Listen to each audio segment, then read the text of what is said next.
우리 성경 봉독 드립니다. 열왕기하 4장 8절에서부터 37절까지 깁니다. 그래서 32절에서부터 35절까지만 우리 합독으로 읽겠습니다. 32절부터 35절까지입니다. 읽겠습니다.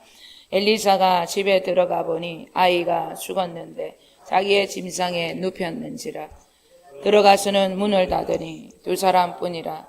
엘리사가 여호와께 기도하고 아이에게 올라 엎드려 자기 입을 그의 입에, 자기 눈을 그의 눈에, 자기 손을 그의 손에 대고 그의 몸에 엎드리니 아이의 살이 차차 따뜻하더라. 엘리사가 내려서 집안에서 한번 이리저리 다니고 다시 아이 위에 올라 엎드리니 아이가 7번 재채기 하고 눈을 뜨는지라. 아멘. 아멘. 오늘 아침에는 그런 간증을 들었던 것이 생각이 나더라고요. 케네색인 목사님이 아니라 캐더린 쿨만 여사님이 1970년도에 엄청난 그런 치유 사역자였는데, 그분의 집회에 가게 되면 하나님이 살아계시다는 그 하나님의 임재를 손으로 만질 수 있을 만큼의 그 영광이 드러났대요. 모든 이 육체가 그 하나님이 살아계시다라는 것을 손으로 만질 수 있을 만큼의 임재가 있었다는 거예요. 여러분, 이것은 기적입니다. 하나님, 그 정도 돼야 기적이 아니겠습니까? 오늘은 그런 생각이 들었습니다. 여러분, 어떻게 그런 일이 일어날 수 있는가? 게데르인 쿨만 여사님과 그들의 사역자들은 그들이 없었대요. 모든 것에 자기의 삶을 내려놓고 하나님만을 위하여 완전히 그분의 통치하에 살았다는 것입니다. 언제라도 그들의 생각과 마음, 모든 힘을 다 빼고 주님만이, 성령 하나님만이 우리를 붙들어 달라고, 통치해 달라고 날마다 그런 삶을 살았다는 것입니다. 그럼 그런 삶을 사시게 되면 이 자리에도 그런 여러분 하나님의 능력, 임재가 손에 잡힐 만큼의 그런 여러분 놀라운 기름 부으심, 기적의 하나님, 그 임재가 이곳에서도 여러분 강타할 수 있다는 거 믿으시고, 그런 마음으로 오늘 예배를 드리신 저와 여러분 되실 줄 주님의 이름으로 축원을 드립니다. 아멘. 1812년에 프랑스 황제가 됐던 나폴레옹이 러시아를 차지하고자 50만 대군을 이끌고 러시아를 여러분 쳐들어갑니다. 그런데 그들의 생각과 나폴레옹 생각과 달리 완전히 패배를 하고 맙니다. 도망을 가던 중에 군대와 떨어져서 정처 없이 밤길을 헤매고 있었던 나폴레옹이 어느 길을 가고 있는데 깜깜한 숲길에 산속에 어느 집이 호롱불이 비치더라는 거예요. 그래서 그곳에 들어가서 주인에게 간곡히 부탁을 합니다. 나는 전쟁을 하다가 이렇게 도망친 황제다. 나를 숨겨두면 내가 좋은 후사를 하겠으니까 나를 좀 숨겨주라. 그래서 딱한 생각이 들어서 불쌍한 마음으로 그를 자기 집에 이불장 깊숙한 곳에 숨겨줍니다. 얼마 지나지 않아서 러시아 병사들이 창을 들고 총칼을 들고 찾아와요. 그래서 이곳저곳을 막 뒤지면서 막 이불장을 창으로 막 지르더라는 거예요. 그런데도 가까스로 나폴레옹을 목숨을 건집니다. 너무나 고마워서 그 호롱불이 있는 집에 아저씨가 양복쟁이 집입니다. 그 양복쟁이 아저씨에게 이야기를 합니다. 후사를 하고 싶다. 무엇을 원하냐? 그러니까 뭐 별다른 욕심은 없습니다. 비가 오면 물이 새는데 저 지붕 좀 고쳐주세요. 그러더라는 거예요. 그래서 무슨 그렇게 욕심이 없냐고. 그러니까 저는 아내도 없고 자식도 없기 때문에 그렇게 욕심을 부릴 필요도 없습니다. 그런데 제가 좀 호기심이 좀 많습니다. 그런데 왕이시여, 좀 이런 질문을 외람되지만 좀 해도 되겠습니까? 그 이불장에 있을 때 러시아 병사가 창으로 막 찌를 때 그때 그 기분이 어땠습니까? 그것이 너무 궁금합니다. 그러면서 허허 웃으면서 이야기를 하려는데 프랑스 병사들이 와서 왕이 여기 있다고 그 집에 문을 열고 들어오는 거예요. 그때 왕이 하는 말이 저놈이 나에게 모욕을 했다고. 그러니까 날이 밝는 대로 처형을 해버리라고 그렇게 얘기합니다. 양복쟁이가 너무 억울하다고. 왜 그러시냐고. 내가 당신의 목숨을 구해줬는데 왜 그렇게 하시냐고. 아, 네가 나를 모욕했다는 거예요. 그래서 내일 아침에 밝으면 적강목을 쳐라고 그렇게 얘기를 합니다. 아침이 밝았습니다. 너무나 두려워가지고 벌벌 떨면서 처형장 앞으로 갔는데 그때 죽기 직전에 나폴레옹이 와서 이야기를 하는 거예요. 예, 사형 제도를 멈추라고 외칩니다. 그러면서 양복쟁이에게 이야기를 합니다. 그대가 알고 싶어 했던 그때 나의 기분, 죽음의 공포에서 나의 기분이 어땠는지 이것을 가르쳐 주려고 내가 이렇게 꾸민 것이다 이야기를 하는 것입니다. 이야기를 했다고 합니다. 여러분 이처럼 우리에게 하나님이라는 분도 지식과 여러분 경험에서 오는 하나님이 완전히 다르다는 거예요. 하나님의 그 말씀이 여러분 내 안에 지식으로 남아있으면 언제라도 그 하나님이 어떤 분이심을 우리가 알 수가 없게 되는 것입니다. 그렇기 때문에 우리는 반드시 기적의 하나님을 경험해야 한다는 것. 그것을 명심을 하셔야 합니다.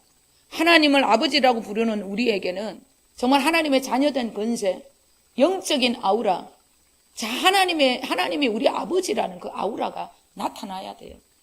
세상의 회장님들의 아들과 딸을 보세요. 얼마나 아우라가 여러분 번쩍번쩍 하는지 몰라요. 뿜뿜하잖아요. 그런데 우리는 천지의 창조주 그 하나님이 우리 아버지라고 하는데 어떻게 이렇게 아우라가 조금 더 나타나지 않는지, 이것도 기적이야. 이것도 기적이에요. 지금 전 세계적으로 한국 교회는 마찬가지예요.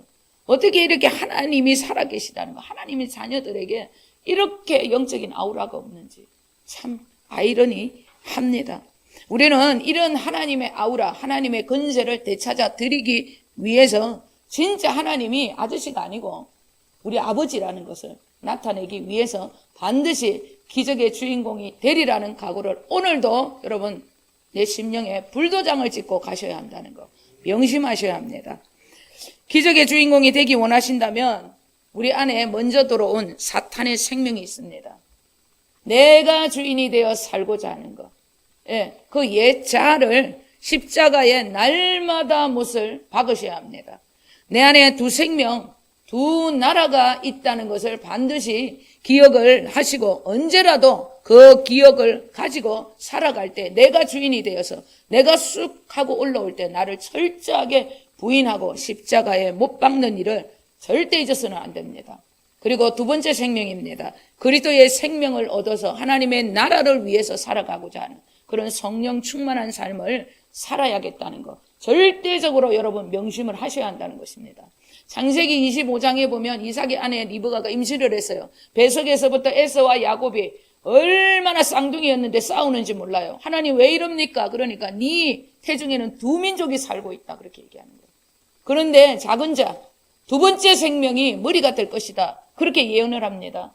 이게 무엇이냐면 뒤에 들어온 그리스도의 생명이 우리의 진짜 생명이라는 거예요. 우리의 머리가 되어야 된다는 것입니다. 여러분 예수님을 모신 자들은 주님의 교회입니다. 교회예요. 교회의 머리는 예수 그리스도시다. 그렇게 말씀하신 거예요. 예수님이 우리의 주인이시고 왕이 되시고 머리가 되셔야 여러분 우리를 통치를 할 수 있다는 것입니다. 내가 주인이 되면 안 돼요. 예수님만이 주인이 되고 머리가 되어 살아갈 때에 기적의 하나님, 그 하나님의 그 자녀된 아우라를 나타낼 수 있게 되는 것입니다. 여러분 절대 우리를 위해 살면 안 됩니다. 왜? 우리는 주님의 빚진 자들이기 때문입니다. 주님의 생명으로 대신 살아가는 빚진 자들이기 때문입니다. 우리는 하나님의 아들 그리스도의 피값으로 대신 살아가는 빚진 자들임을 마음에 깊이 새기셔서 우리는 나를 위해 사는 존재가 아님을 날마다 기억을 하셔야 합니다. 그래서 이 육신을 이겨내고 영으로서 몸의 행실을 죽이면서 내 안에 계신 그리스도를 위해 살아야 한다는 것. 이것을 언제라도 여러분 명심을 해야 한다는 것입니다. 이것이 빚진 자의 삶이라는 것 기억을 하셔야 합니다. 힘들 때 여러분 힘들다고 괴롭다고 올라올 수 있습니다. 소리가. 그럴 때 언제라도 사탄아 물러가라.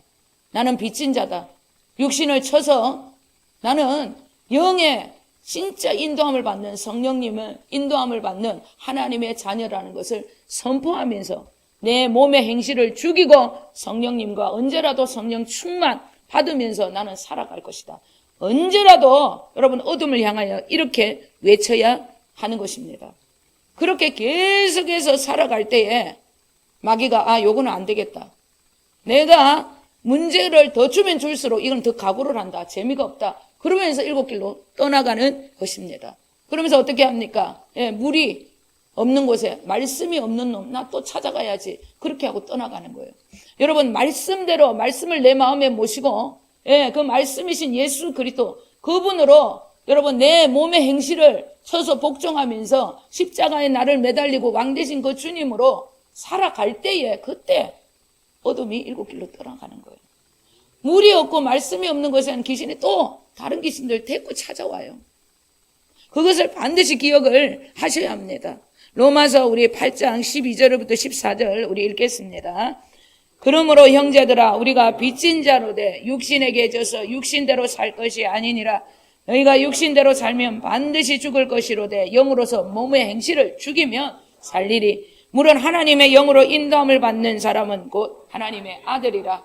아멘. 우리는 빚진 자입니다. 빚진 자인데 육신대로 살면 죽는다는 거예요. 네가 주인이 되어 살면 죽는다는 겁니다. 내가 주인이 되어서 네 몸의 행실을 죽이면 너는 반드시 살게 된다는 거예요. 너를 통하여서 하나님의 아우라, 기적의 하나님이 나타난다는 것입니다. 이를 위하여 우리 안에 성령님이 오셔서 우리를 이끌고 가신다는 거예요. 이를 위하여 성령님이 우리 안에 오셔서 율법의 요구도 다 이루어졌다고 우리에게 말씀하시고 너 순종할 수 있어. 날마다 우리를 돕고 계신다는 것입니다. 반드시 이것을 기억을 하셔야 합니다.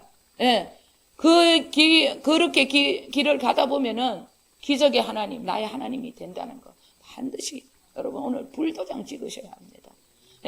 열왕기야 4장의 선지생도의 아내, 그 아내는 자녀된 권세를 잊지 않았습니다. 말씀을 붙들고 당당하게 자기의 것을 외치며 부르짖고 기도했습니다. 그래서 기적의 주인공이 된 거예요. 여러분 내가 부르짖고 기도를 하는데도 여러분 나에게 기적이 오지 않는다. 응답이 오지 않는다. 믿음이 안 생긴다. 그러면 혹 내 마음에 이 믿음을 소멸시키는 내 안에 상처와 썬뿌리는 없는지 꼭 살펴보셔야 합니다. 언제라도 주님은 깨끗한 그릇을 쓰시기 때문에 더러우면 절대 쓰실 수가 없기 때문에 우리를 언제라도 빈 그릇, 깨끗한 그릇으로 주님 만들으라고. 그래야 내가 너를 존귀하게 쓸 수 있다고 그렇게 분명히 우리에게 약속을 하셨습니다. 상처와 썬뿌리가 치료되지 못한 더러운 그릇은 주님의 나라를 위해 그리고 공동체를 위해 여러분 쓰실 수가 없어요. 왜? 더 어지럽히기 때문에. 언제라도 자기 중심적으로 모든 일을 생각하기 때문에 전진하자고 기적의 하나님을 위해 살아가자고 그렇게 외쳐도 문제가 생기면 자기를 봐요. 하나님 일을 방해합니다. 언제라도 그런 일이 올 때 우리는 문제 앞에서 나를 내려놓고 죄인이라고 제 탓입니다. 영적으로 십자가 앞으로 깊이 들어가서 죄인임을 깨닫는 회개의 삶을 살겠다고 더 십자가 안으로 들어가야 하는 것입니다. 그것을 여러분 잊지 않아야 합니다. 하나님께서는 빈 그릇이 아니면 깨끗한 그릇이 아니면 절대 여러분 우리를 부르심에서 배제시킵니다. 여러분 저도 여러분과 이렇게 함께 하는데 무슨 일이 있다 부딪힌다 공동체를 어지럽혀요. 저 사람 때문에 이 사람 때문에 저도 그 사람 여러분 데리고 가고 싶지 않겠어요. 여러분 하나님의 일입니다. 영혼을 살리는 일이에요. 천국을 여러분 갖다 주는 일입니다. 그런데 어떻게 주님으로 꽉 채워져 주님이 왕이 되어 살아가지 못하는 사람들과 함께 할 수 있겠습니까? 할 수가 없는 거예요. 재미난 이야기가 있어가지고 참 은혜가 돼서 얘기를 좀 해드릴게요. 모기하고 똥파리가 주님을 만났대. 근데 모기가 주님 앞에 나와서 불평을 하면서 항의를 하더라는 거예요. 하나님, 주님, 저는 똥파리보다 훨씬 작은데 왜 저는 손바닥으로 내리쳐가지고 죽게 만드는 그런 피조물로 창조하셨고 똥파리는 허이 나보다 큰데 쫓아내는 그런 어떻게라도 살아남도록 그렇게 피조물로 만드셨냐고. 너무 불공평하다. 어떻게 그럴 수 있냐고. 그러니까 주님이 네가 아직도 그걸 못 깨닫고 있냐 그러더라고요. 똥파리는 언제라도 무슨 일이 있더라도 항상 내 앞에 와서, 그리고 어디를 가든 두 손을 비비면서 내가 죄인입니다. 내가 죄인입니다. 항상 제 탓입니다. 그렇게 하고 살아가는데 니는 언제라도 남을 탓하고 남의 피를 빨아먹고 남을 탓하고 네가 그렇게 살지 않느냐. 웃기죠. 근데 너무 은혜스러워. 그러니까 네 인생 그렇게 고달픈 거야. 언제라도 죄인입니다. 네가 지금도 원망하잖아. 언제라도 죄인입니다. 제 탓입니다. 이렇게 살아가는 인생들은 여러분 인생이 꼬이지 않아요. 언제라도 문제 앞에 상대가 항상 죄인이고 지는 의인이야. 언제라도 인생이 꼬이고 고달픕니다. 언제라도 여러분 모기처럼 남을 피를 빨아먹고 남을 탓하는 자들은 인생이 고달려요. 아직도 내가 문제 앞에 죄인입니다 하지 않고 남을 탓하고 환경을 탓하고 이스라엘 백성들처럼 하나님을 원망하고 그렇게 살아간다. 정신 바짝 차려야 합니다. 인생이 더 꼬이고 고달파지는 그런 삶은 내가 내 생각과 마음에 내가 누가 주인인지, 내가 정말 주인이라면 내가 없는데 무슨 남을 탓해요. 내가 없는데. 모기가 자기는 하나님의 피조물이 불과하다는 걸 알면 어떻게 만들어졌든지 감사하면서 살아가야 되는 인생이라는 거예요. 언제라도 여러분 내가 주인이면 환경을 탓하고 남과 비교하고 통장에 돈을 보고 세상을 향하여 여러분 그렇게 불공평하다고 하나님을 원망하게 되는 것입니다. 혹이나 여러분 내 안에 그런 원망과 불평이 있다면 여러분 정신 바짝 차리셔야 돼요. 왜? 그 불평과 원망은 하늘 문을 닫히게 하는 사탄의 계략이기 때문입니다. 손해보는 일이 있더라도 어떤 때는 억울한 일이 있을 수도 있습니다.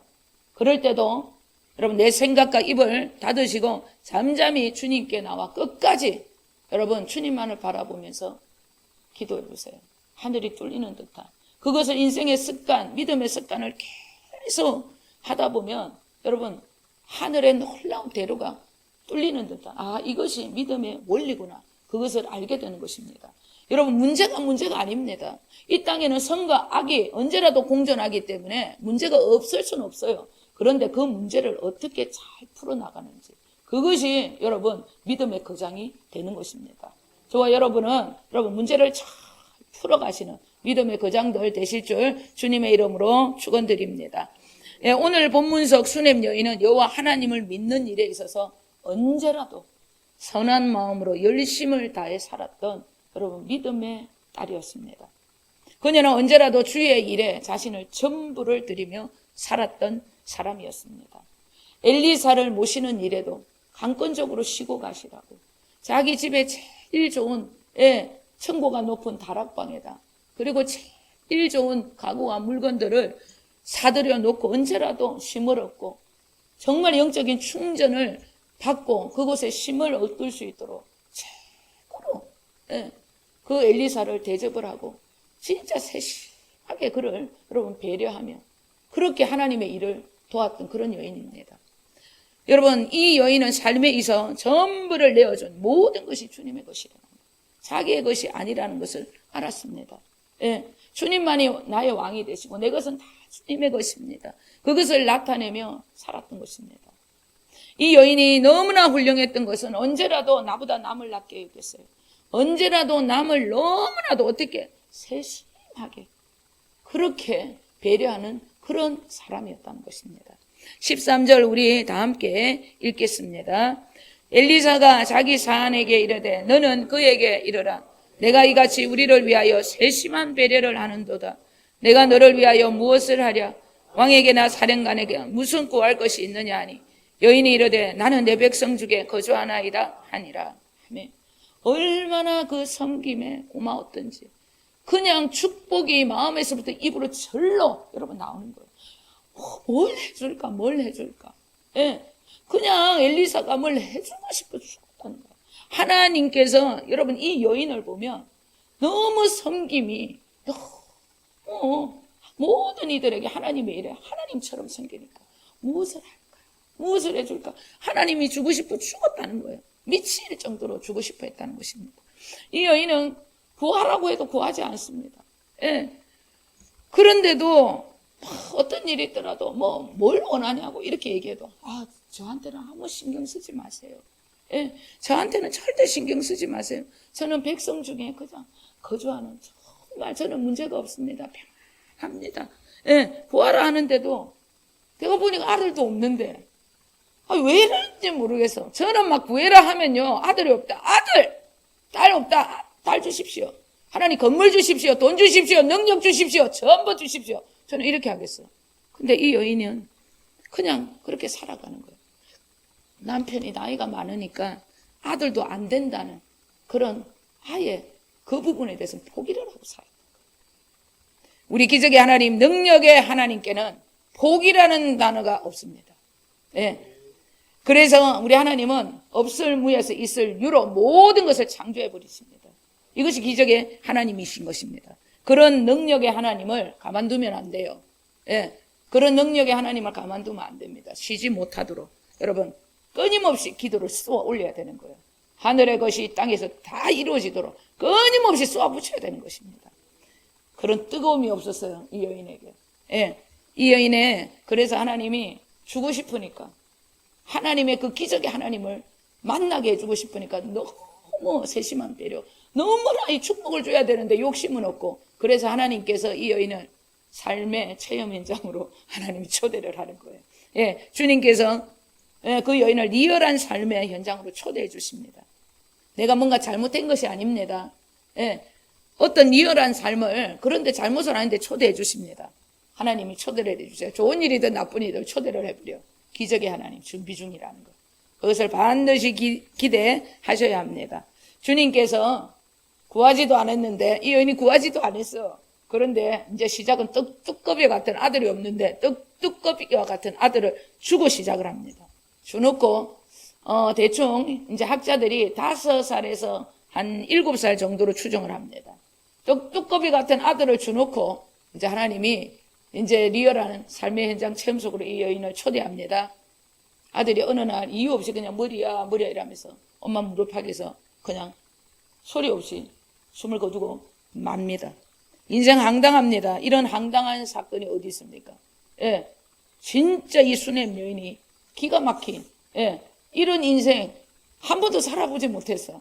주님을 믿으면 해피엔딩으로 끝나야 되는데 계속 리얼한 상황 속으로 초대를 합니다.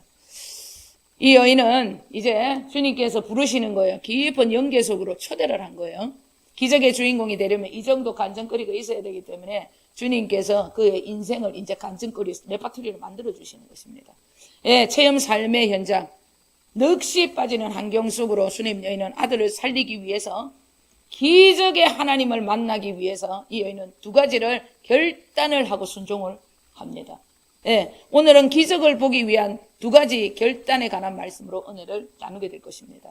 이 여인은 아들을 살리기 위해서 기적을 보기 위해서 2가지 결단을 합니다. 첫 번째는 침묵하기로 결단했습니다. 21절에서부터 23절 우리 다 함께 읽겠습니다. 그의 어머니가 올라가서 아들을 하나님의 사람의 짐상 위에 두고 문을 닫고 나와 그 남편을 불러 이르되 청하건대 산 1명과 나귀 1마리를 내게로 보내소서. 내가 하나님의 사람에게 달려갔다가 돌아오리이다 하니 그 남편이 이르되 초하루도 아니요 안식일도 아니거든 그대가 오늘 어찌하여 그에게 나가고자 하느냐 하는지라. 여인이 이르되 평안을 비나이다 하니라. 아멘. 제가 많은 분들을 만나잖아요.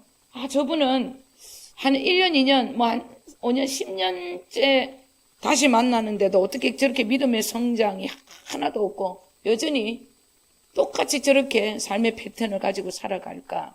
그렇게 살펴보면 입을 열 때와 닫을 때를 알지 못하는 분이구나. 그것을 깨닫게 해줍니다. 믿음의 발전, 삶의 여러분 성장이 없는 분들을 보게 되면 대부분 입술이 절제가 안 돼요. 왜 사람들이 여러분 이 입술이 절제가 안 됩니까? 안에 욕심 때문입니다. 왜 우리들이 환경과 사람과 물질과 세상에 사로잡혀서 이리저리 흔들리면서 원수 마귀에게 시험을 당합니까? 전부 자기 욕심 때문입니다. 욕심이 없는 이들에게는 절대 미혹도 유혹도 사탄의 시험거리도 오지 않습니다. 자, 야고보서 1장 13절에서부터 14절 읽겠습니다. 사람이 시험을 받을 때에 내가 하나님께 시험을 받는다 하지 말지니 하나님은 악에게 시험을 받지도 아니하고 신이 아무도 시험하지 아니하시느니라. 오직 각 사람이 시험을 받는 것은 자기 욕심에 끌려 미혹 때문이니. 아멘. 많은 분들이 원수가 사탄이 시험을 한다, 나를 넘어뜨리게 사람을 통하여서 너무 사탄이 역사한다, 깊게 보잖아요. 그분의 전부 미흡한 행동 때문이라는 것, 미흡한 그 입술 때문이라는 것이 다 보여요. 사람들이 시험을 당했다고 하는 것 말씀합니다. 자기 욕심 때문이라는 것. 저 사람한테 상처받았네, 환경 때문에, 나라 때문에 너무 힘들다. 그럴 때 여러분 어떻게 해야 합니까? 침묵하셔야 합니다. 자기 안에 있는 욕심을 통해서 타고 들어오는 미혹의 영, 유혹의 영 100번이고 1000번이고 대적을 하셔야 합니다. 왜? 그것은 하나님이 아니시기 때문에. 절대 그것을 대적하고 입을 여러분 다물어야 한다는 것입니다. 어떤 일이 있더라도 우리는 환경과 사람과, 그리고 요즘에는 나라 탓도 많이 해요. 정치 탓도 많이 합니다. 거기에서도 침묵을 하셔야 합니다. 이 여인은 아들이 죽었는데도 남편에게도 알리지 않고 뭔 일 있냐고 물어보니까 그냥 평안을 빌어주세요 하고 갈멜산으로 달립니다. 그냥 예배드리고 오겠습니다. 그렇게 하고 여러분 달렸다는 것입니다. 수렙에서 갈멜산까지 여자가 이런 나귀를 타고 이렇게 올라가더라도 7시간에서 8시간이 걸린다고 합니다. 평균적으로. 죽은 아들을 여러분 두고 아무런 표시도 내지 아니하고 7, 8시간을 여러분 하나님을 향해서 달렸다는 것입니다. 이 여인은 절대 입을 열지 않았습니다. 그런데 엘리사를 보자마자 그때 입을 엽니다. 왜? 진리에 대한 의문이 있었기 때문입니다. 진리를 깨닫게 해달라는 하나님 앞에 여러분 호소는 불평, 원망이 아닙니다. 하나님께 나와 하는 것은 영적 멘토에게 진리가 무엇인지 여러분 의문을 제기하면서 배우고자 하는 자세도 여러분 원망, 불평은 아니에요. 그런데 자기를 드러내기 위해서 입술을 여는 것은 여러분 절대 그것은 교만입니다. 그것도 자기를 자랑하는 사람들 치고 유혹에 당하지 않는 사람 없어요.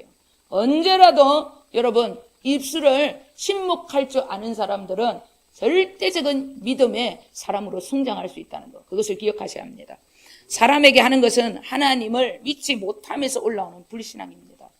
전부 마귀를 부르는 거예요. 이 여인은 철저하게 그것을 깨달았기에 어둠을 향하여 침묵했던 것입니다. 어떤 때는 가만히 있는 것이 영적인 무기가 될 때가 있어요.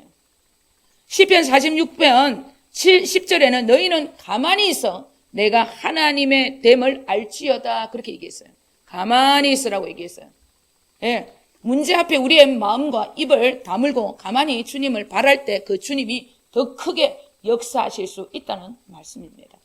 문제 앞에 답을 찾으려고 하지 말고 잠잠히 주님을 여러분 찾아야 된다는 거예요.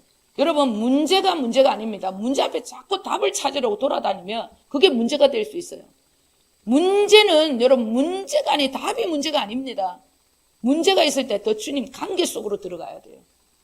주님만이 답이기 때문에 가만히 있으라고 주님이 분명히 말씀을 하셨습니다. 하나님과 깊은 관계 안으로 들어갈 때에 문제가 절로 해결될 때가 여러분 거의 대부분이라는 것입니다. 여러분 침묵하실 때 기적의 하나님 만날 수 있다는 것, 반드시 그것을 기억하셔야 합니다.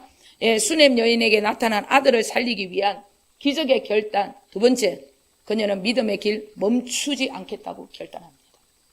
그녀는 27절을 보면 영혼이 괴로웠다고 얘기합니다. 아들이 죽었죠.